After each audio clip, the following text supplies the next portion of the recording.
Hello guys, welcome back to my channel. இன்னைக்கு நம்ம ஒரு இளம் இசை மியூசிக் டைரக்டர் தான் பார்க்க போறோம். காரணம் எல்லாருக்குமே தெரியும், நம்ம சாய் ப்ரோ தான் சொல்றேன். நீங்க எந்த பாட்டு போட்டாலுமே ஃபர்ஸ்ட் 3-4 தடவை கேட்கும்போது என்னடா பாட்டு ஐயன்ற மாதிரி தான் இருக்கு, நல்லாவே இருக்க மாட்டேங்குது.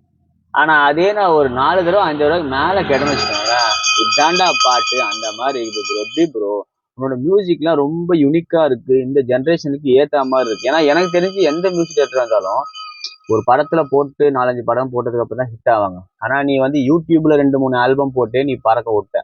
அதுக்கப்புறம் இதுக்கப்புறம் நிறுத்த முடியாது. ஏன்னா இதுக்கப்புறம் வர எல்லா படத்துக்குமே இப்ப நீதான்.